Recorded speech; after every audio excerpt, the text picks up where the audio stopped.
सूर्पनखा कहती है ना फिर भी आप हमसे विवाह कर लो। राम जी कहते हैं ना बगल में हमारा छोटा भाई खड़ा है, उससे बात कर लो, बात बन जाए तो वहां चली जाओ। सूर्पनखा वहां चली गई। बस आप इतना समझिए कि राम जी के पास एक महिला ऑफर लेकर आई कि तुम हमारे पति हो जाओ। बहुत सुंदर बन के गई थी सूर्पनखा, बड़ी माया जानती थी सुंदर सुंदर नारी पर। उसे लगता था कि राम जी आसक्त हो जाएंगे, मोहित हो जाएंगे, पर राम जी ने उस सुंदरता को भी ठुकरा दिया। किसके लिए? अपने धर्म के लिए। और धर्म कहता है कि अपनी पत्नी के सिवा पराई नारी पर दृष्टि डालना पाप है। इसलिए राम जी ने पराई नारी के ऊपर दृष्टि डालना पाप समझा, उसे स्वीकार नहीं किया। ये धर्म है, ये व्याख्या है धर्म। अपनी पत्नी के होते हुए भी आपका विवाह नहीं हुआ तो विवाह करिए। विवाह नहीं हुआ इसका मतलब ये नहीं कि आप किसी पर भी नजर रखेंगे, किसी पर भी नजर डालेंगे, ये भी अपराध है, ये भी गलत है। विवाह कर लो, अपनी पत्नी को ले आओ, पत्नी के साथ रहो, गृहस्थी चलाओ, उत्तम है। अपनी पत्नी के अतिरिक्त किसी दूसरी स्त्री पर नजर उठाकर देखना अधर्म है। राम जी ने धर्म किया, उस नारी के ऊपर नजर नहीं रखी, सूर्पनखा पर रखी क्या? नहीं। अब चलते हैं रावण की तरफ। रावण ज्ञानी था, रावण जैसा विद्वान ना कोई हुआ था, ना कोई हुआ है, ना कोई होगा। रावण बहुत बड़ा ज्ञानी था, लेकिन ये बताओ कि ऐसे ज्ञान का हम क्या करें? ज्ञान तो आपके पास सारा है, लेकिन आप दूसरों की पत्नियों को चुराते फिर रहे हैं। दूसरे की स्त्री को आप चुरा लें, आप दूसरे की स्त्री का उसके पति के ना रहने पर उठाकर जबरदस्ती ले आए, क्या ये आपके पढ़े लिखे होने का यही प्रमाण है? क्या यही आपकी शिक्षा है? तो राम जी ने जंगल में रहकर भी धर्म का आचरण किया है, और रावण ने सोने की लंका में रहकर भी उसने धर्म का आचरण नहीं किया, दूसरों की पत्नी को उठाकर ले आता था। तो जो धर्म का आचरण करेगा समाज उसी का आदर करेगी, और जो धर्म का आचरण नहीं करेगा, रावण के आज तक पुतले जलाए जाते हैं, क्योंकि धर्म का आचरण उसने नहीं किया। राम को गली गली हम लोग पूजते हैं, घर घर पूजते हैं, हर घर में राम जी की पूजा होती है। कोई डायरेक्ट पूजा करता है राम जी की, कोई इनडायरेक्ट पूजा करता है। राम के बिना जीवन संभव नहीं है किसी का। राम के बिना हम लोग बोलते हैं राम राम जपते हैं, मैया ओ मेरी माँ सो रही है, वो मैया को जगा दो, जागो मेरी माँ। तो राम जी को सब कोई डायरेक्ट, अब हम लोग डायरेक्ट मानते हैं राम जी को। हम लोग राम जी को कैसे मानते हैं? डायरेक्ट। पर कुछ लोग इनडायरेक्ट मानते हैं। अब कोई बोले हराम, तो हराम में भी हा निकाल दो तो क्या बचा? क्या बचा? अरे आप, हम बोलते हैं राम राम, आप बोलते हैं हराम, तो आप हराम में भी राम छिपे हुए हैं, इसलिए वह इनडायरेक्ट राम जी की भक्ति हुई, वह इनडायरेक्ट भक्ति हुई। कोई बोले नमक हराम, तो नमक हराम में भी हमारे राम जी छिपे हुए हैं, राम निकल रहा है ना इसमें। तो हम डायरेक्ट भक्ति करते हैं राम राम जप करके, कोई इनडायरेक्ट करता है, कोई उल्टा कहता है मरा मरा मरा मरा मरा मरा मरा मरा, उल्टा नाम जपत जग जाना, बाल्मीक भय ब्रह्म समाना। तो हम डायरेक्ट उपासना करते हैं राम जी की, कुछ लोग इनडायरेक्ट करते हैं। तो करते सब है। राम के बिना किसी का जीवन संभव नहीं है, राम के बिना कोई रह ही नहीं सकता। ऐसी कोई भाषा ही नहीं है जिस भाषा में राम का प्रयोग ना हो। इसलिए किसी ना किसी रूप में राम छिपे हुए हैं, है ना, किसी ना किसी रूप में राम जी। जैसे नारियल में नारियल का गोला अंदर है, बाहर से तो खोपड़ी है नारियल की कड़ी कड़ी, पर अंदर नारियल छिपा है। ऐसे ही हर भाषा में कहीं ना कहीं राम जी का प्रयोग है। सामान्य बोलचाल में भी हम लोग कई बार राम, गालियों में भी राम निकल जाता है ना। अब ये हराम क्या है? एक प्रकार की गाली ही है। लोग बोलते हैं हराम ज्यादा, ये क्या है? गाली है एक प्रकार की, लेकिन इस गाली में भी राम छिपे हुए हैं, हाँ या ना। कुल मिलाकर आप ये समझिएगा कि इस धरती पर राम के बिना किसी का जीवन नहीं। फर्क कितना है, कोई डायरेक्ट राम बोल रहा है, कोई इनडायरेक्ट राम बोल रहा है, सब राम से जुड़े हैं। राम के बिना किसी का गुजारा इस धरती पर हो ही नहीं सकता। आप सारी जिंदगी में ऐसा हो ही नहीं सकता कि राम बोले ना।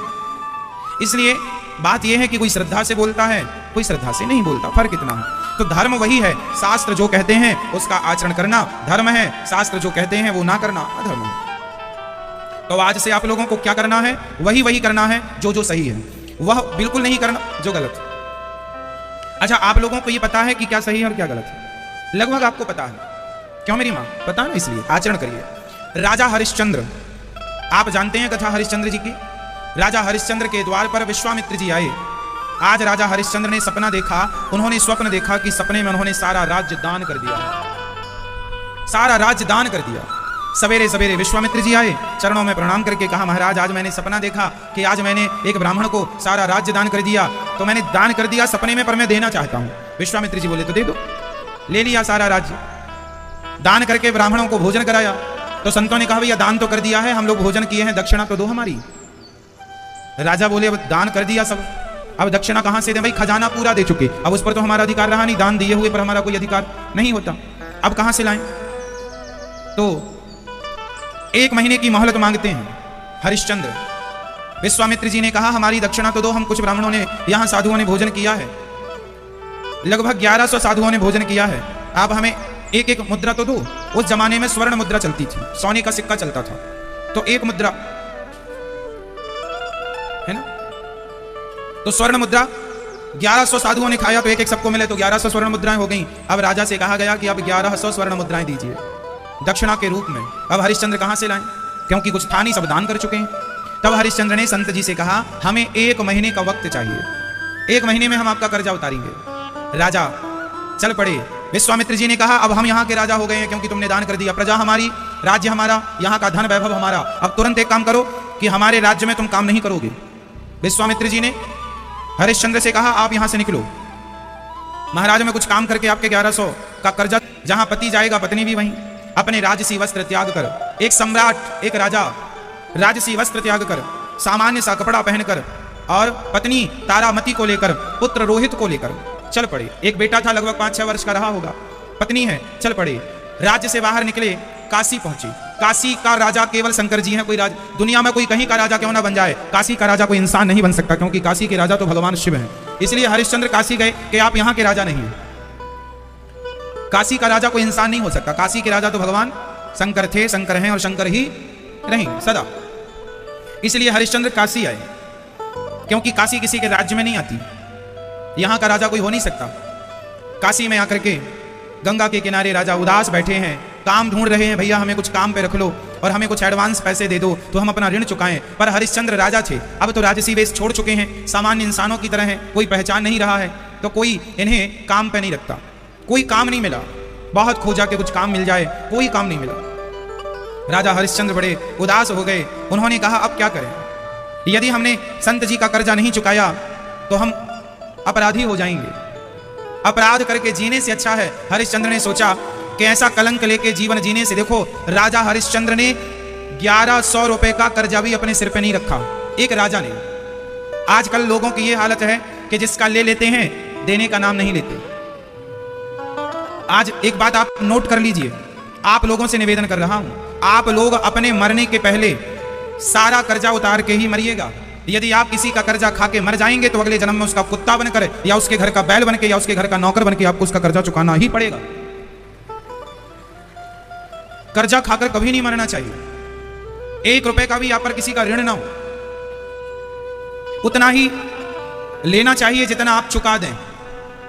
यदि बाप मर गया कर्जा लेकर तो बेटे को बाप का कर्जा चुकाना चाहिए, लेकिन शास्त्र कहते हैं कि वह पिता उत्तम पिता नहीं है जो अपने बच्चों के माथे कर्जा छोड़कर जाए।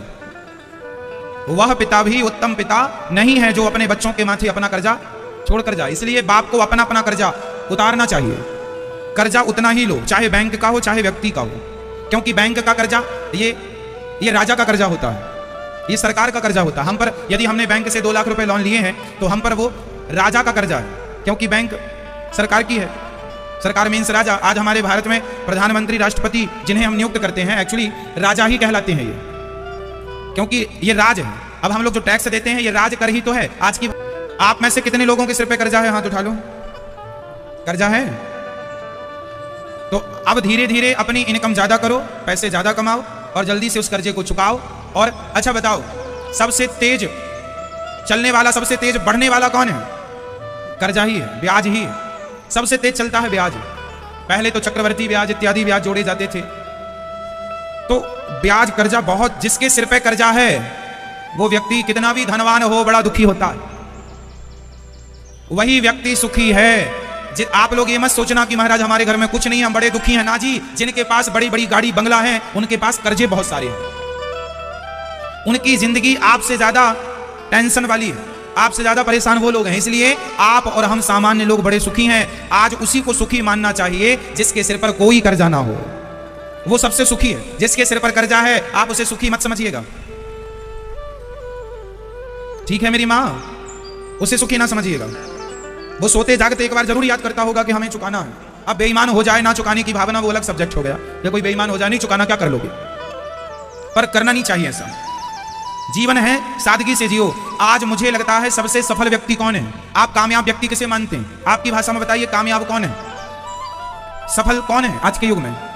ध्यान से सुनिए, सफल व्यक्ति की परिभाषा बोलूंगा एक ही लाइन में, समझ जाइएगा। समझदार को इशारा काफी है। जो बेटा, सिंपल भाषा है हमारी, समझने की कोशिश कीजिएगा। कामयाब व्यक्ति के लक्षण बोल रहा हूं और मेरी इस बात को आप बहुत याद रखिएगा, जिंदगी भर बच्चों को सिखाइएगा। जो व्यक्ति अपनी जिम्मेदारियां अपनी मेहनत से उठाता हो, जो पिता से भी 1 रुपए की उम्मीद ना करता हो, अपेक्षा ना रखता हो, चाह ना रखता हो, और जो अपने बलबूते अपने बल से अपने लिए घर बना ले, जो अपने बल से अपने लिए गाड़ी खरीद ले, जो अपने बल से अपने बच्चों को अच्छे से अच्छे स्कूल में पढ़ा ले, जो अपनी मेहनत अपने बल के बलबूते 2 पैसे दान पुण्य भी कर ले, गरीबों को भोजन पानी भी करा दे, वह व्यक्ति जिसके सिर पर ना बाप का कर्जा है, ना बाप से वो 1 रुपए चाहता है, ना वो कर्जा लेता है, और फिर भी अपनी गाड़ी, अपने अच्छे गृहस्थी की गाड़ी अपने मेहनत से चलाता है, बस वह व्यक्ति आज के युग में बहुत कामयाब है, सफल है। जो बाप से भी 1 रुपए की उम्मीद, मैं मानता हूं इस बात को, जो बेटा अपने बाप से उम्मीद करता है 1 रुपए की, वह बेटा कामयाब बेटा नहीं है, वह सफल बेटा नहीं है। सफल लोगों में उसकी गिनती नहीं होगी जो अपने बाप से कुछ चाहता हो। बाप से एक ही चीज लिया करो, केवल आशीर्वाद। माँ से एक ही चीज लिया करो, केवल आशीर्वाद। पिता का धन है तो वो तो तुम्हें मिलना ही मिलना है, बाप के मरने के बाद तो सारा धन तुम्हारा ही है, लेकिन जीते जी बाप को इतनी तसल्ली तो दिला दो कि पिताजी, मैं जब जीते जी आपके धन की तरफ ना देखा तो मरने के बाद भी मुझे आपके धन की कोई चाहत नहीं है। तब वो बाप निश्चिंत होकर मरता है। और जो बेटे बाप के टुकड़ों पर पलते हैं, वो बाप बड़ा टेंशन में रहता है कि ये मेरे जीते जी मेरे टुकड़ों पर पल रहे हैं, मेरे मरने के बाद पता नहीं क्या होगा इनका।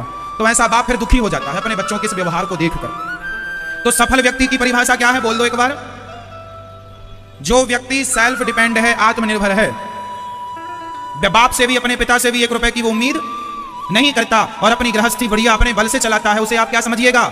कामयाब समझिए। वो कामयाब है, चाहे ये लड़का गांव का हो, चाहे ये लड़का शहर का हो, आपकी गली का हो, आपके मोहल्ले का, उसे समझदार समझिएगा। आपकी कॉलोनी में, आपके मोहल्ले में, आपके गांव में सबसे ज्यादा समझदार वही है जो अपने बलबूते पे अपनी गृहस्थी चलाता हो, वो सबसे समझदार कामयाब है वो। और जो बाप के टुकड़ों पर पल रहा है, भले करोड़ों करोड़ों की प्रॉपर्टी हो पर बाप के आश्रित है, उसे कामयाब ना समझिएगा। ये जंगल का, ये सर्कस का शेर है जो मालिक के टुकड़ों पर पल रहा है। शेर 2 प्रकार के होते हैं, एक जंगल का और एक सर्कस का। सर्कस का शेर और जंगल का शेर, दोनों में कौन सा शेर बेहतर है बताइए? इसके हरिश्चंद्र के ऊपर कितने रुपए का कर्जा है? मात्र 1100 स्वर्ण मुद्राएं। लेकिन वो कर्जा है तो हरिश्चंद्र को नींद नहीं आ रही। आजकल आदमी लाखों खा के डकार नहीं लेता। आज के आदमी को लाखों लेने के बाद उसको डकार भी नहीं आती कि रात को नींद खुल जाए उसकी, ऐसा भी नहीं होता, मस्त सोता है, क्योंकि वो पता है उसे चुकानी नहीं उसको। और यहाँ 1100 में भी नींद नहीं आ रही है, क्योंकि ईमानदार ये, जो ईमानदार व्यक्ति होगा वो अपने सिर पे किसी का कर्जा नहीं रखेगा। बेईमान है तो खा के मर जाएगा, फिर वो अगले जन्म में कुत्ता बन के चुकाता रहेगा। ये जो कुत्ते तुम्हारी चौकीदारी कर रहे हैं, ये कौन है? सब तुम्हारा कर्जा खाए थे, सो कुत्ता बन के चुका रहे हैं। आप कहते हो मेरा कुत्ता बड़ा वफादार, मेरा टॉमी बड़ा ईमानदार है, ये तुम्हारा खाया होगा सो आज ईमानदारी से अब तो चुकानी पड़ेगा, इसलिए ईमानदारी से चुका रहा तुम्हारा टॉमी। तुम्हारा शेरू खाया था और आज तुम खाए हो तो उसके घर का कुत्ता बनना पड़ेगा ईमानदारी से। अभी बेईमानी कर सकते हो, फिर जब कुत्ता बन के आओगे तो बेईमानी नहीं करोगे। इंसान बेईमानी कर सकता, कुत्ता क्या बेईमानी करेगा? क्या सही है? इसलिए भगवान ने ये योनियां बनाई हैं। कुत्ता है, बिल्ली है, चिड़िया है, चमगादड़ है, हाथी है, सुअर है, ये सारी ये किस लिए बनाए हैं? भगवान का कोई पर्सनल जेल तो है नहीं कि जेल में डाल के आपको आपके दंड का, आपके किए का दंड दें। इसलिए भगवान ने योनियां बना दी कि इस योनि में जाके अपना दंड भोगते रहो। ये जेल है एक प्रकार का। इसलिए हमें गलत काम करने से बचना चाहिए। हमें कोई देखे ना देखे, पर हमें भगवान सदा देखते हैं। हम आपसे गलती, हम आपसे झूठ बोल सकते हैं, हम आपसे कुछ छिपा सकते हैं, क्या हम भगवान से छिपा सकते हैं? क्या हम उसकी आंखों में धूल झोंक सकते हैं? ना मेरी माँ। इसलिए इंसानों से डरने की जरूरत नहीं है। यदि डरना ही है तो अपने बुरे कर्म से डरो, और ये याद रखो कि भगवान की निगाहें तुम्हारी तरफ है। लाख आंख से देख रहा है तुझे देखने वाला, सच की खेती कर ले चतुर नर, समय गुजरता जाता, मेरे मालिक की दुकान में सब लोगों का खाता।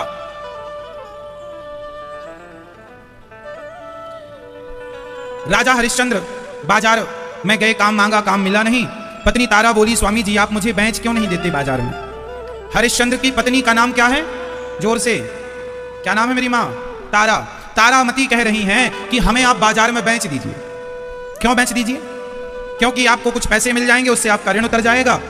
हरिश्चंद्र बोले, देवी आप हमारी अर्धांगिनी हो, आप पतिव्रता नारी हो, क्या हम अपनी पत्नी को बेच के अपना ऋण चुकाएंगे? तब पत्नी ने एक बात कही, वो आपको याद करनी चाहिए। यहाँ तारा ने एक बात कही अपने पति से कि स्वामी जी, पत्नी चली जाए, पत्नी चली गई तो दूसरी आ जाएगी, पर धर्म चला गया तो फिर दोबारा, पत्नी गई तो दोबारा आ सकती है, पर धर्म गया तो दोबारा नहीं आ सकता। इसलिए पत्नी को मत बचाओ, अभी धर्म को बचाइए, क्योंकि धर्मो रक्षति रक्षिता। जो धर्म को बचाता है धर्म उसको बचाता है, जो धर्म की रक्षा करता है धर्म उसकी रक्षा करता है। इसलिए राजा हरिश्चंद्र ने, अब बाजार में पत्नी तारा खड़ी हो गई, एक ब्राह्मण आए, बोले हमें कोई खरीद लो। एक ब्राह्मण आए, बोले हमारी पंडितानी बुढ़ी हो गई है, बिस्तर पर पड़ी है, वो बिस्तर में ही अपना मलमूत्र त्यागती है, कोई काम करने वाला नहीं, तुम चलोगी? हाँ हाँ चलेंगी। कितना पैसा? तो तारा ने कहा मुझे 1100 स्वर्ण मुद्राओं की जरूरत है, मेरे पति को 1100 की जरूरत है। देखो जितनी जरूरत है उतना ही मांगा। आज का आदमी 2 रुपए का सामान 20 रुपए में बेच देता है। ये याद रखिएगा कि आप जितना उचित 2 रुपए की चीज आप 3 रुपए में बेच दीजिए, या उसका जो भी व्यापारी दृष्टि से जो भी उसका भाव हो भाई, उस हिसाब से उचित मूल्य लीजिए। अनुचित जो लेंगे वह आप पाप कमा रहे हैं, वह आपने क्या कमा लिया? पाप कमा लिया। तारा ने कहा मुझे 1100 स्वर्ण मुद्राएं चाहिए। पंडित जी ने कहा मैं 1100 तो नहीं दूंगा, 500 दूंगा। चलना हो चलो। कोई मिल नहीं रहा था खरीदने वाला। तारा को लगा कि मैं इनकी पत्नी हूं, चलो 500 ही सही, मैं 500 देकर अपने पति को अपना पत्नी धर्म निभाऊंगी कि मैंने आपके ऋण में इतना ही मैं सहयोग करके पति की मदद करनी पड़े तो अपना विवाह का जेवर भी बेच करके वो अपने पति को संकट से उबारती। एक गृहस्थी के घर में सबसे बड़ा संकट कब आता है? जब उसकी पत्नी अपने कान के बाले झुमके गिरवी रखने लग जाए, जब एक पत्नी अपना मंगलसूत्र गिरवी रखने लग जाए, या एक पत्नी अपना मंगलसूत्र बेचने लग जाए, समझ लेना कि इस परिवार पर बहुत बड़ा संकट है। क्योंकि ये जो मंगलसूत्र होता है ना मेरी माँ, दिखने में बहुत छोटा होता है, पर इसका मूल्य कोई पैसों से नहीं आकलन कर सकता। मंगलसूत्र का कोई मूल्य नहीं होता। मेरी समझ तो ये है कि मंगलसूत्र अनमोल होता है, उसका कोई मूल्य होता ही नहीं है ना। पर फिर भी मजबूरी में यदि वो मंगलसूत्र एक पत्नी बेच रही है तो समझ लीजिएगा कि उसके जीवन में कोई बहुत बड़ा संकट है, इसलिए वो मंगलसूत्र बेच रही है। हो सके तो आप ऐसे लोगों की मदद जरूर किया करो। जब आप किसी को संकट से उबारते हैं तो बिहारी जी आपको हर संकट से उबारते हैं। इसलिए हर व्यक्ति की संकट में जरूर मदद करनी चाहिए। भगवान करे किसी पे संकट ना आए।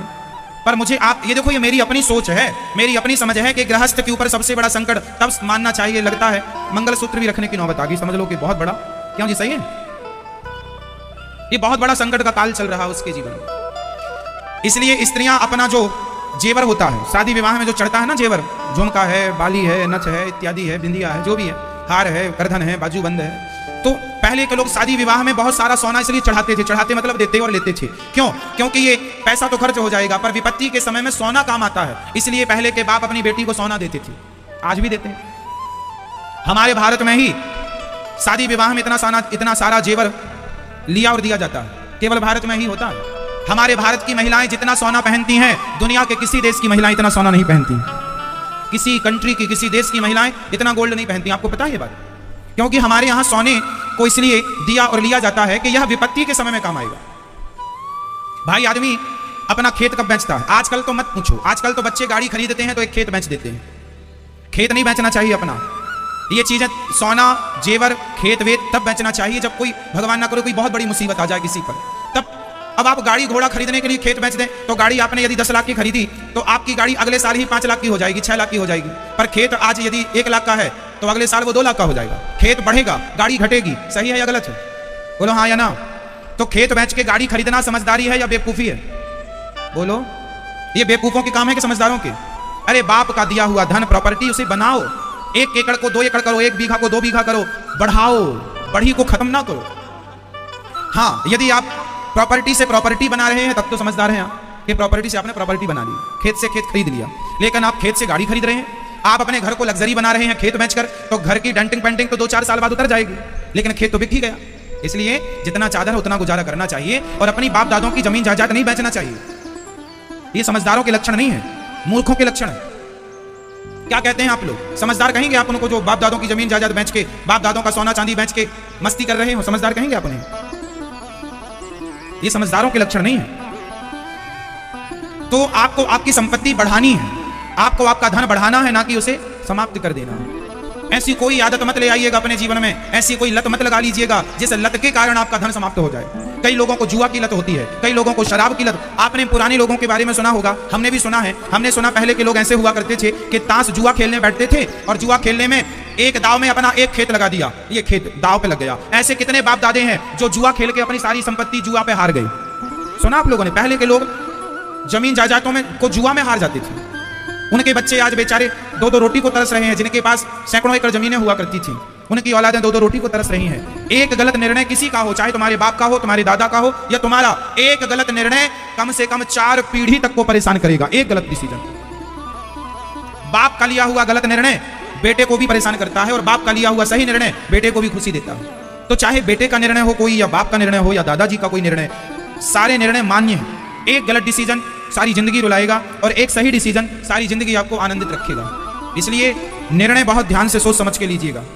आपका निर्णय जो आप लेने जा रहे हैं उसका पीछे क्या प्रभाव पड़ेगा, पीछे क्या प्रभाव पड़ा था, आगे क्या प्रभाव पड़ेगा, दोनों तरफ दृष्टि डालिएगा। आप एक गलत काम करेंगे, एक आदमी गलत काम करता है तो उसके बाप दादों को भी गालियां लोग देते रहे, कैसे बाप दादे हैं इसके, और आने वाली पीढ़ी को भी गालियां देते हैं। अब कोई आदमी किसी के साथ कोई गलत व्यवहार कर दे, गलत काम कर दे, तो करेगा कोई, पर उसके बाप दादों को भी बोला जाएगा, उसके बच्चों को भी बोला जाएगा तेरे बाप ने ऐसा किया, और उसके बाप को भी बोला जाएगा तेरे बेटे ने ऐसा किया। तो प्रभावित हुई ना, आने वाली पीढ़ी भी प्रभावित हुई और पीछे पीढ़ी भी प्रभावित हुई। हाँ या ना? आप सहमत हैं इस बात से?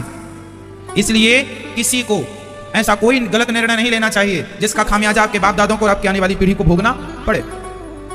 राजा हरिश्चंद्र की पत्नी कहती है मुझे बाजार में बेच दीजिए। 500 स्वर्ण मुद्राएं पंडित जी ने दी। जब माँ को लेकर के पंडित जी जाने लगे तो नन्हा सा बालक रोने लगा, माँ मुझे छोड़कर मत जाओ माँ। जब जाकर के माँ से लिपट गया, पंडित जी ने कहा ये बालक कौन है? महाराज मुझे अभागिन का बेटा है, इसे भी खरीद लीजिए। अच्छा ठीक है, मैं इसका 100 स्वर्ण मुद्राएं देता हूँ। तो 500 स्वर्ण मुद्राएं में बिक गई तारा और 100 स्वर्ण मुद्राओं में बिक गया बच्चा। दोनों को लेकर पंडित जी गए और पंडित जी तारा से काम क्या कराते हैं? पंडितानी के कपड़े धुलो, पंडितानी को नहवाओ, उनके मलमूत्र धुलो। एक तारा कौन है? एक सम्राट की पत्नी है। केवल राजा नहीं चाहिए, हरिश्चंद्र कोई राजा नहीं थे, राजा नहीं, राजाओं के भी राजा सम्राट, जो सारे छोटे छोटे बड़े बड़े राजाओं के सबसे ऊपर होता है, सम्राट होता है। महाराजा, राजाओं का भी महाराजा, ऐसे पद पर थे। उनकी पत्नी महाराजा की महारानी आज एक घर में कुएं से पानी निकाल रही है, झाड़ू पोंछा चौका बर्तन कर रही है। आप मुझे ये बताओ कि ये सब तारा क्यों कर रही है? इस क्यों का उत्तर दो। तारा 500 रुपए में बिक गई, एक सम्राट की पत्नी 500 स्वर्ण मुद्राओं में बिक गई। किसके लिए बिक गई? जोर से, धर्म के लिए। किसके लिए? धर्म, मतलब धर्म का स्थान सबसे ऊंचा है। धर्म सदा रहेगा, ना आप सदा रहेंगे ना हम सदा रहेंगे। इसलिए हम और आप यदि धर्म के रास्ते पर चलेंगे तो हमारे मरने के बाद भी दुनिया हमें जानेगी। अधर्म के रास्ते पर चलोगे तो जानेंगे तो सही, पर रावण की तरह। जानना 2 प्रकार का होता है। समाज राम को भी जानती है और रावण को भी जानती है। आप अपनी पहचान कैसी बनाना चाहते हैं वो आपका अपना निर्णय है, स्वतंत्र निर्णय है। जानेंगे सबको। तो धर्म सबसे ऊंचा है। पत्नी बिक गई, किसके लिए? धर्म के लिए।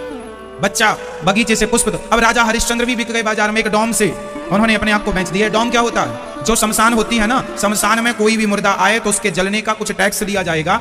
काशी में आज भी हरिश्चंद्र घाट है, गंगा के किनारे। आज भी काशी का हरिश्चंद्र घाट वही घाट है जहां आज भी सबसे ज्यादा मुर्दे जलाए जाते हैं। विदेशों से भी कई लोगों की इच्छा होती है कि हम मरें तो हमारा अंतिम संस्कार काशी में हो, हरिश्चंद्र घाट में हो। तो ऐसे बहुत लोग कहीं भी मरते हो, गांव में मरते, शहर में मरते, विदेशों से भी लोग आते हैं हरिश्चंद्र घाट में जलने के लिए कि हमारा अंतिम संस्कार गंगा के किनारे होगा। तो जीवन भर भले हमसे कोई पुण्य ना हुआ, पर गंगा के किनारे अंतिम संस्कार होने से शायद हमारी सदगति हो जाए। इस भाव से लोग अंतिम संस्कार, आज भी सबसे बिजी घाट है हरिश्चंद्र घाट, जहां हर रोज ना जाने कितने मुर्दे रोज जलते हैं। वहां आज भी मुर्दों की वेटिंग होती है, बिजी है वो घाट। शमशान घाट में हरिश्चंद्र को नियुक्त किया गया। 500 स्वर्ण मुद्राओं में हरिश्चंद्र को भी खरीद लिया एक डोम ने। उस डोम के द्वारा नियुक्त किया गया कि आपको शमशान में रहना है, कोई भी मुर्दा आवे तो उसका आप टैक्स लेना जलने का। और जो कफन होता है, कफन जलाया नहीं जाता, कफन फेंक दिया जाता है शमशान में। फिर उस कफन को वो डोम उठा कर ले जाता था, तो हरिश्चंद्र उसको उठाता था। और जो शरीर में कपड़े की जरूरत होती थी तो हरिश्चंद्र वही कपड़ा कफन वाला लपेटते थे, अपने शरीर को उसी कफन से ढकते थे। चिताओं के बीच में धुआं ही धुआं, उसके बीच में रह रह करके। जब वहां खाने की क्या व्यवस्था थी? जब कोई मर जाता है ना तो घर वाले वहां पर अंतिम संस्कार के समय कुछ पिंडदान इत्यादि भी करते हैं, खाद्य पदार्थ लाते हैं उस मुर्दे के निमित्त, तो वो छोड़कर चले जाते हैं। तब हरिश्चंद्र वही खाते थे। एक सम्राट शमशान में मुर्दों का जो भोजन है वो खा रहा है। जरा बताओ हरिश्चंद्र ये सब किसके लिए कर रहे हैं? बोलो मेरी माँ, किसके लिए कर रहे हैं? धर्म के लिए। आप लोग झूठ बोलते हैं किसके लिए? बच्चों के लिए। झूठ बोलते हैं, गलत काम ठगी करते हैं, भ्रष्टाचार करते हैं किसके लिए? महाराज बच्चे हैं। अरे ऐसे भ्रष्टाचार करके बेईमानी का धन कमाने से अच्छा है भूखे मर जाना अच्छा है। कम से कम धर्म की मौत तो मरेंगे। धर्म की मौत अच्छी है। अधर्म की लंका में रहने से अच्छा है धर्म की झोपड़ी हो। धर्म बड़ी चीज होती है मेरी माँ। पहले का आदमी धर्म में जानता था। पहले का आदमी लाख रुपए दो और कहो कि झूठ बोल तो लाख रुपए लेकर भी झूठ नहीं बोलता था पहले का आदमी। और आज का आदमी तो एक कप चाय में 10 झूठ बोल देगा तुम्हारे लिए। हाँ या ना? आज कमी किसकी है? सतयुग, त्रेता, द्वापर, कलयुग। कलयुग किसे कहते हैं? सतयुग किसे कहते हैं? जिस युग में 100% धर्म हो वो सतयुग है। जिस युग में 75% धर्म हो वह त्रेता युग है। जिस युग में 50% धर्म हो वह द्वापर युग है। और जिस युग में केवल 25% धर्म बचा हो उसी का नाम कलयुग है। कलयुग इसलिए आ गया क्योंकि धर्म कम हो गया। आज आदमी के पास धर्म ही नहीं। बात बात में झूठ बोलता है, बेईमानी। बच्चों के लिए एक हरिश्चंद्र है जो धर्म के लिए बच्चा भी बिक गया, पत्नी भी बिक गई, खुद भी बिक गए, पर धर्म नहीं जाने दिया। बेटा जाएगा तो बेटा आ जाएगा, पत्नी जाएगी तो पत्नी आ जाएगी, ये मैं मर जाऊंगा तो मुझे फिर शरीर मिल जाएगा, पर धर्म मर गया तो धर्म कहां से लाओगे? इसलिए धर्मो रक्षति रक्षिता।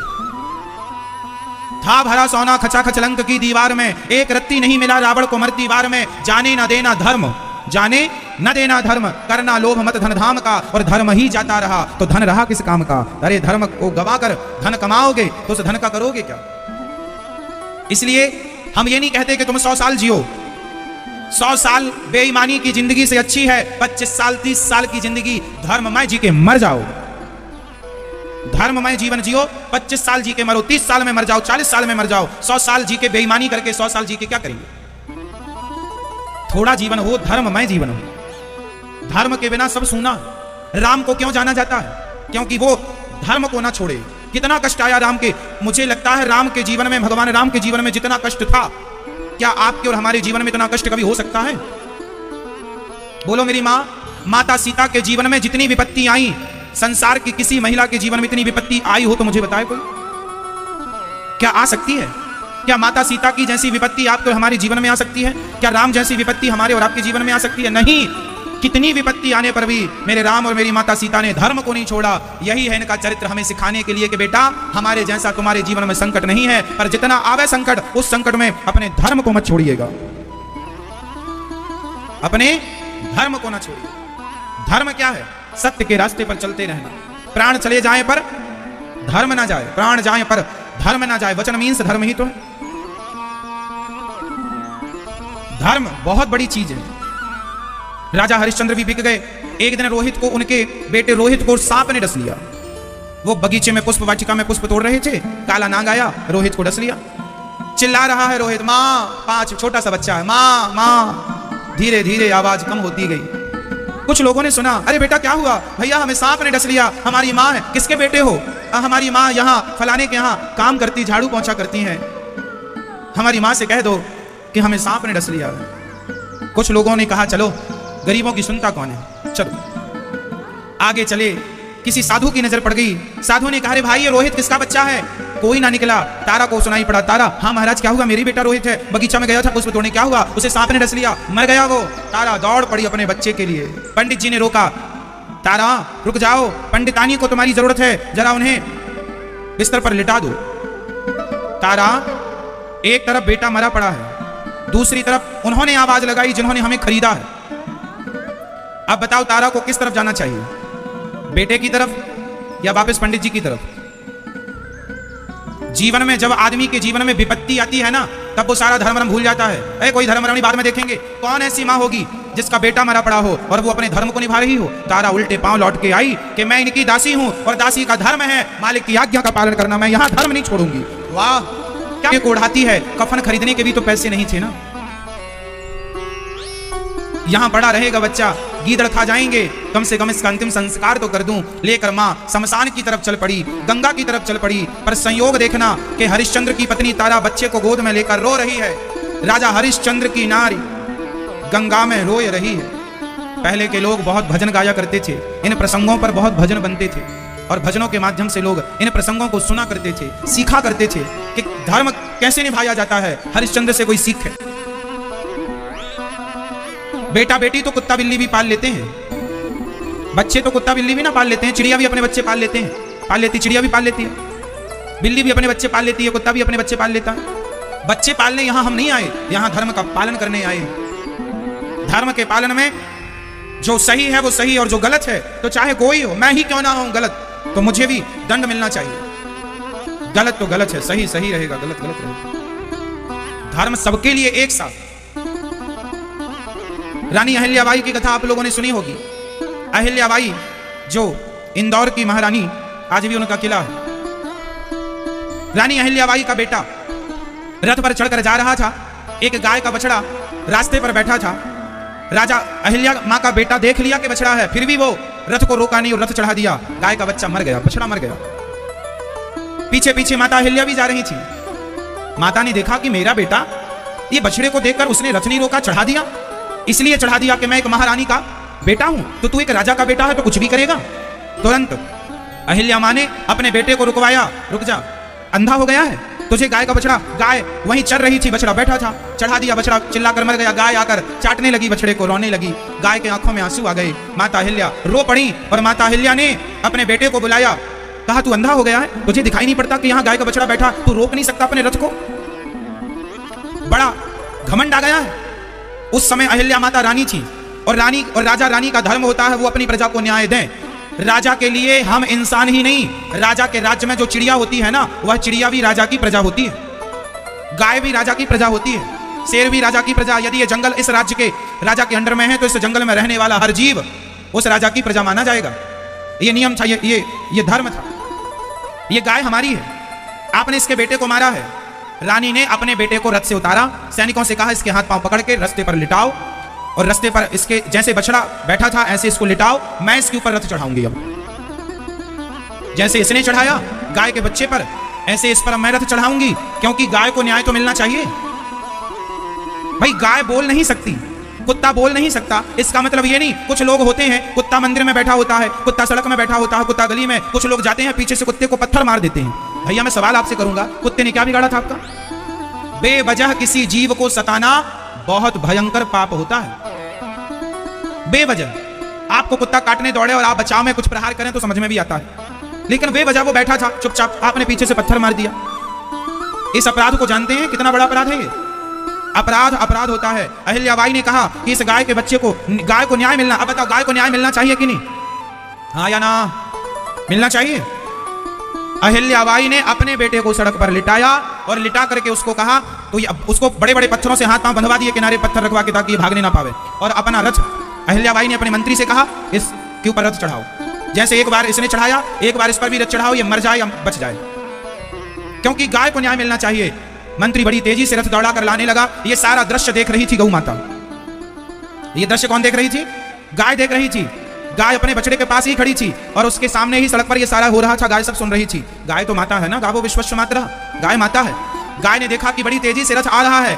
गाय ने शायद मन में सोचा हो कि मेरा बच्चा तो मर ही गया, इसका बच्चा क्यों मरे। तो गाय जाकर के अहिल्या माँ के बच्चे के बगल में जाकर खड़ी हो जाती है और मानो इशारा करती है कि रथ रोक दो, मैं इसे क्षमा करती हूँ। जब गाय खड़ी हो गई तब रथ रोका गया। और अहिल्याबाई एक ऐसी महारानी है जो अपने बेटे को भी मृत्यु दंड देना चाहती है, इसलिए कि तुमने किसी को मारा। न्याय न्याय होता है सबके लिए। हमारा बेटा हो, तुम्हारा बेटा हो, हम हो, तुम हो, न्याय सब पर एक साथ। धर्म ये होता है धर्म। ये नहीं कि हमारा है तो हम छोड़ दें, तुम्हारा है तो मार डालें, क्योंकि वो हमारा तो है नहीं।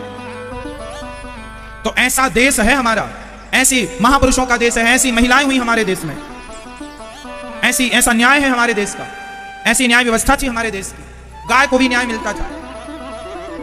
हरिश्चंद्र को जब तारा अपने पुत्र को लेकर आई, रोहित को, और गंगा के किनारे जोर जोर से रोने लगी, हे विधाता क्या अपराध किया था हमने, कम से कम हमारे पुत्र को तो छोड़ा होता।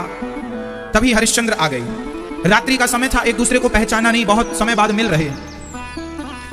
तारा रो रही है, हरिश्चंद्र समझा रहे हैं, देवी क्यों रो रही हो, ये मृत्यु लोक है, आना जाना चलता रहेगा, मैं तो शमशान में ही रहता हूँ, रोज यहाँ लोग आते हैं, रोते रोते आते हैं, कुछ दिनों बाद देखते हैं तो वो हंसते नजर आते हैं, मत रो देवी।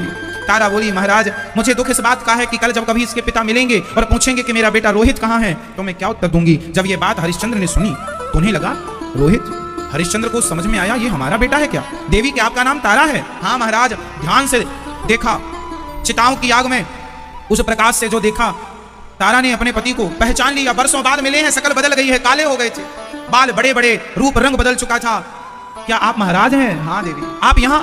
पूरी राम कहानी सुनाई कि मैं डॉम के हाथों बिका, 1100 स्वर्ण मुद्रा मिली, वो मैंने ऋण उतारा, अपना कर्जा उतार के आज तक सेवा में हूं। एक सम्राट इस स्थिति में पहुंच गए। एक बात याद रखना मेरी मां, सबसे बलवान होता है समय, पुरुष बली नहीं होते हैं, समय होते बलवान। भीलन गोपी लूट लई, वही अर्जुन वही बाण। सबसे बलवान कौन है मेरी मां? जोर से क्या? समय। जरूरी नहीं है कि जो समय आज आपका है वही समय कल भी आपका हो। क्या आवश्यक है मैया जी, भैया? क्या यह जरूरी है कि जैसा आज आपका समय है ऐसा कल भी हो? इसलिए कहता हूं समय का दुरुपयोग ना कीजिए। समय किसी का एक सा नहीं रहा, समय सदा किसी का एक सा नहीं रहा, समय सबका बदला है। जो कल राजा थे वो आज रंक हो गए, और जो कल रंक थे वो आज राजा हो गए।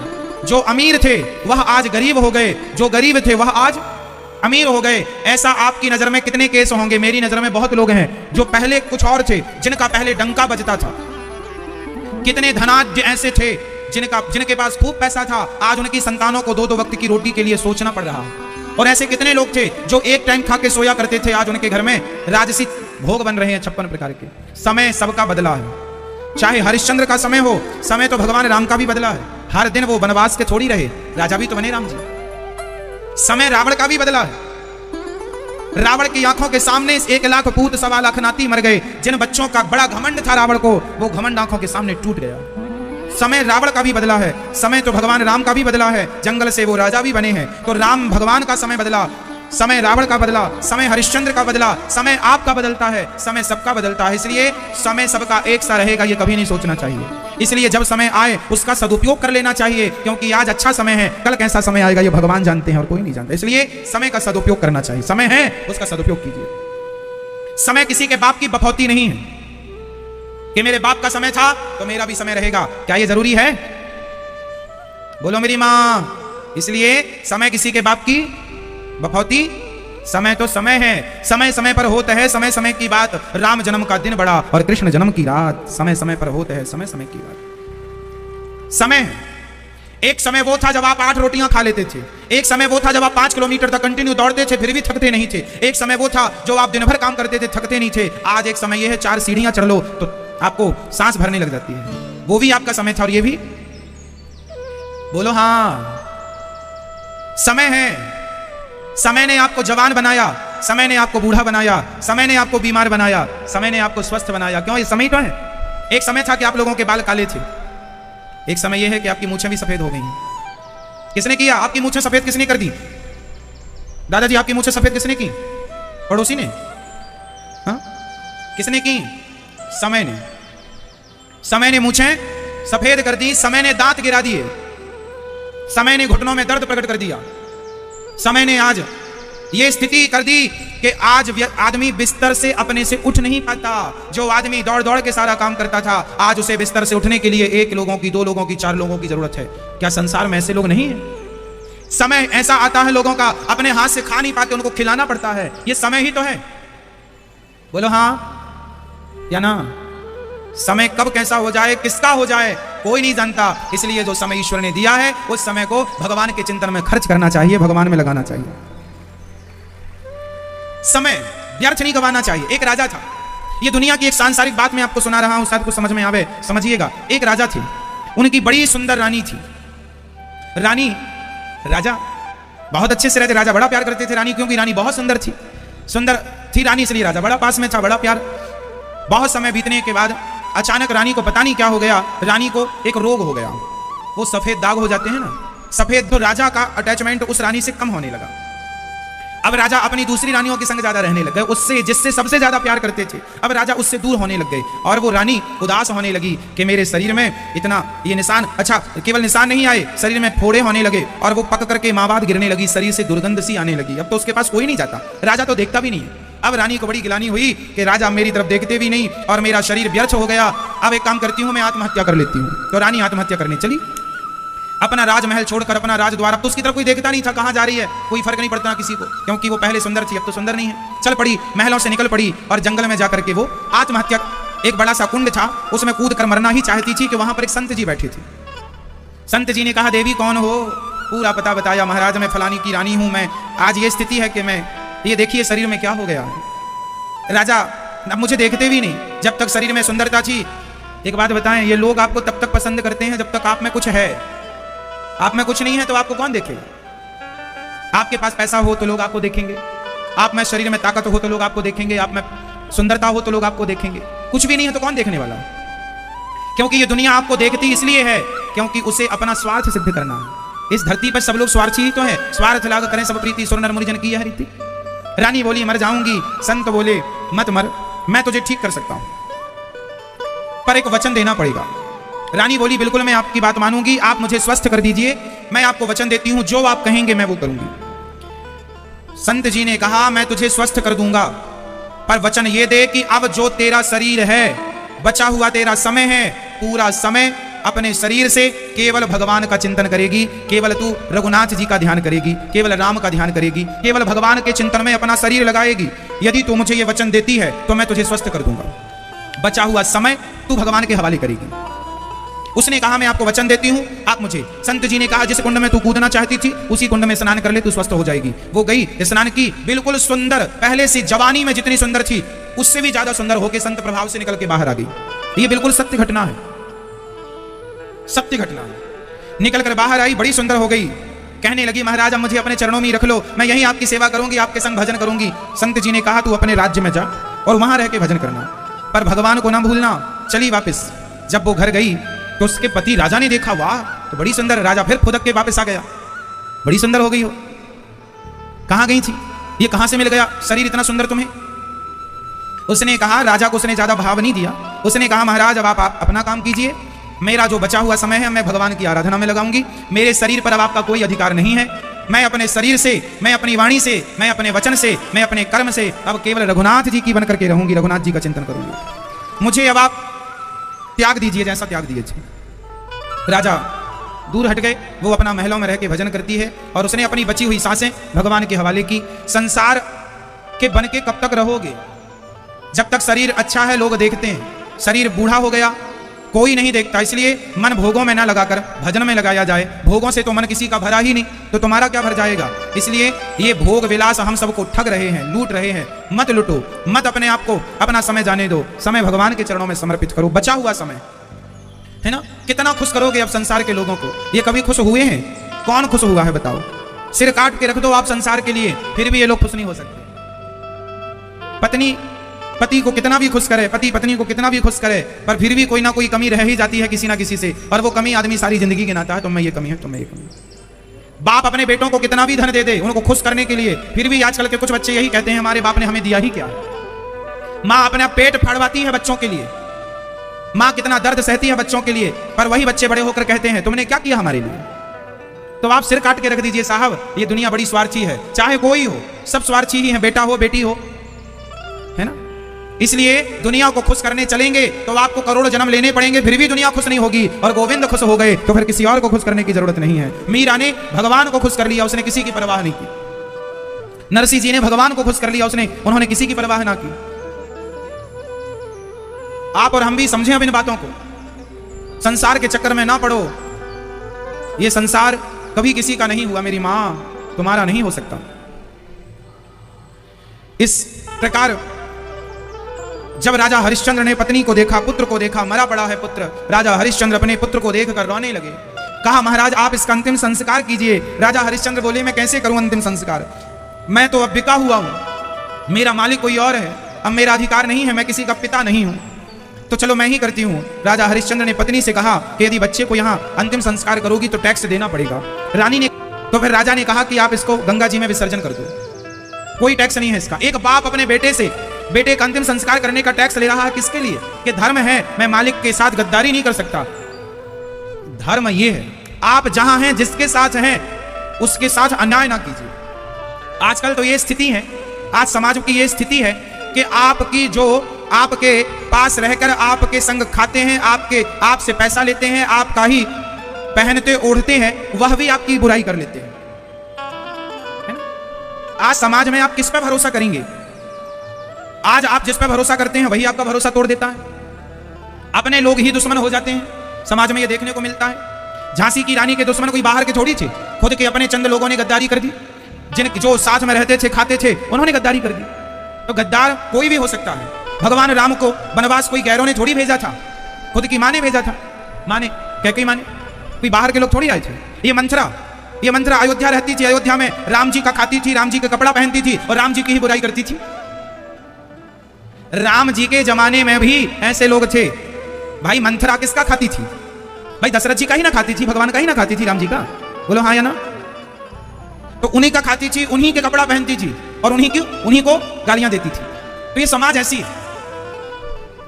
इसलिए भरोसा किसी पर ना किया जाए, एक भगवान के सिवा। भगवान ही भरोसा करने योग्य हैं। ये दुनिया में आप किसी पर विश्वास करेंगे वो तोड़ेगा। एक भगवान के सिवा हमारा मोहे तो भरोसो इन चरणन केरो। केवल भगवान को ही भरोसो हम सबको रखना चाहिए।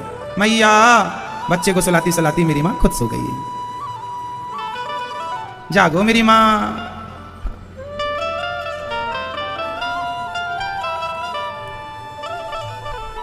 तो राजा हरिश्चंद्र शुरू से अंत तक उन्होंने क्या नहीं छोड़ा? जोर से, धर्म नहीं छोड़ा। आपको क्या नहीं छोड़ना? धर्म। मर जाना है पर धर्म को नहीं छोड़ना, सत्य को नहीं छोड़ना, दया को नहीं छोड़ना, परोपकार को नहीं छोड़ना, पर हित को नहीं छोड़ना। राजा हरिश्चंद्र अपनी पत्नी से कहते हैं, इसे गंगा जी में विसर्जित कर दो। और जब पत्नी अर्थात तारा माता जब गंगा जी में अपने पुत्र रोहित को विसर्जन करने जा रही थी, तब अब भगवान को रहा ना गया, बहुत परीक्षा ले ली।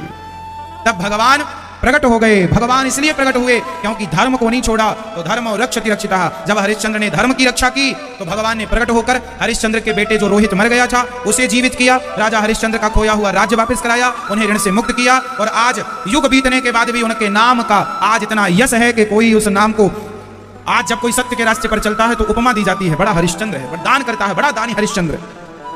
बात को युग, ये घटना सतयुग की है। लेकिन आज कलयुग में भी ये नाम जाने जा रहे हैं। कुल मिलाकर ये समझिएगा कि धर्म कितनी बड़ी चीज है। राजा हरिश्चंद्र का फिर राज्य, सब कुछ मिल गया। एक बात बताएं, धर्म के रास्ते पर चलने वाले को कठिनाइयां हो सकती हैं। आप कठिनाइयों में डटे रहिए, आप अपने धर्म को, धैर्य को मत छोड़िए। भगवान आपके संग हैं, ईश्वर आपके साथ।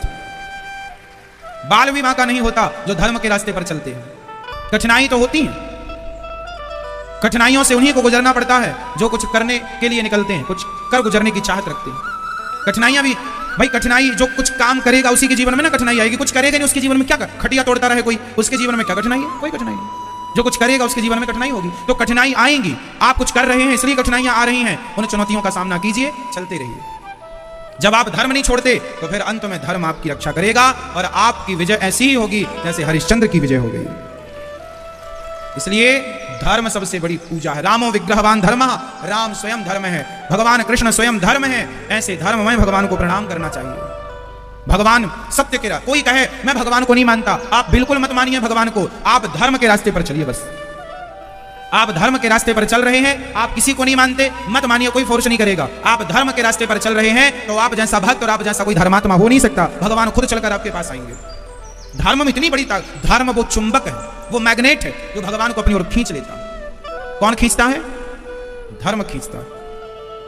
इसलिए मनुष्य मात्र का परम धर्म है दया करना, सेवा करना। जब महाभारत का युद्ध हुआ, भगवान के 24 अवतारों का वर्णन भागवत जी में है। नारायण, नारद, हरि, कपिल देव, श्री राम, हंस, हयग्रीव, मोहिनी, दत्तात्रेय, सुखधाम, नरसिंह, वामन, व्यास जी, ऋषभदेव, कौमार, यज्ञ पुरुष, धन्वंतरी, बुद्ध, कल्कि अवतार, पृथु राजा, वारह, पुनि, कृष्ण चंद्र, भगवान परशुराम, मत्स्य, कमठ, ये 24 अवतार। व्यास जी ने 17 पुराण लिखे पर शांति नहीं मिली, तब भागवत जी लिखी नारद जी के कहने पर। नारद जी ने कहा मैं दासी पुत्र था पर संत कृपा से ब्रह्मा पुत्र बना। और व्यास जी ने जो भागवत जी की शुरुआत की महाभारत से, महाभारत के युद्ध में 99 कौरव मारे गए, दुर्योधन की जंघा भीम भैया ने तोड़ दी। और जब अश्वत्थामा आए और कहा मैं पांडवों को मारने जा रहा हूं, अभिषेक किया पांडवों प्रधान सेनापति का दुर्योधन ने, और अश्वत्थामा जब चले तो द्रौपदी के 5 बच्चों को मार डाला पांडव समझकर अश्वत्थामा ने। जब 5 बच्चे द्रौपदी के मारे गए, द्रौपदी के कितने बच्चे थे? 5 बच्चों को अश्वत्थामा ने मार दिया। क्यों मार दिया?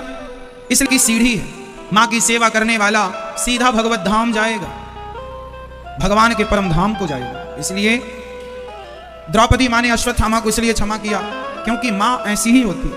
कितना भी बड़ा अपराध बेटा कर दे पर माँ की शरण में आ जाए तो माँ उसे क्षमा कर देती। एक बार यहां हमारी जो वृद्ध माताएं रहती हैं, इनके बच्चे एक बार आए तो सही, अपनी गलती स्वीकार करके अपनी माँ के चरणों में पड़े तो सही। अरे माँ का दिल ऐसा ही होता है जैसे भगवान का दिल होता है। जैसे भगवान कितने भी बड़े अपराधी को माफ कर देते हैं, ऐसे बच्चों के हर अपराध को माँ माफ कर देगी यदि बेटा शरण में आए तो। पर विडंबना तो यह है कि यहाँ जो हमारी माताएं रहती हैं गौरी गोपाल वृद्धाश्रम में, बच्चे ऐसे हैं कुछ बच्चे के वो अपनी माँ को लेने भी नहीं आते, अपनी माँ का अंतिम दर्शन करने भी नहीं आते।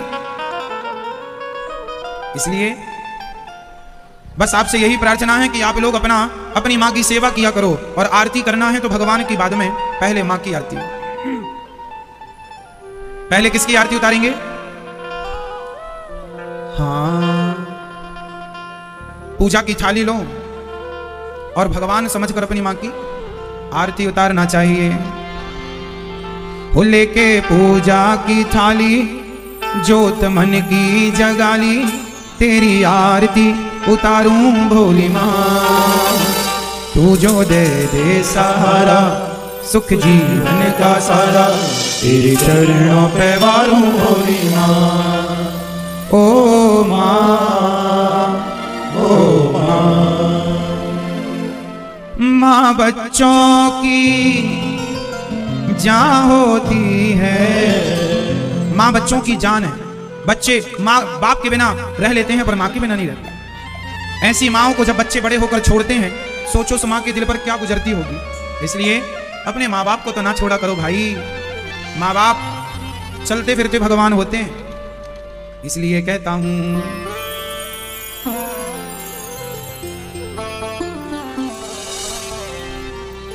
खुशियों का दिन आया है। वो दिन खुशी का है जब माँ कहे कि मेरे बेटे जैसा भगवान सबको बेटा देना। खुशियों का दिन आया है, जो मांगा वो पाया है। माँ मेरी माँ, ओ माई मेरी क्या फिक्र तुझे क्यों आंख से दरिया बहता है। तू कहती थी तेरा चांद हूं मैं और चांद हमेशा रहता है। ओ माई मेरी क्या, ओ माई मेरी क्या फिक्र तुझे क्यों आंख से दरिया बहता है। तू कहती थी तेरा चांद हूं मैं और चांद हमेशा रहता है। बस माँ की सेवा करना आप सीख लीजिए, यही भागवत का वेद पुराणों का सार है।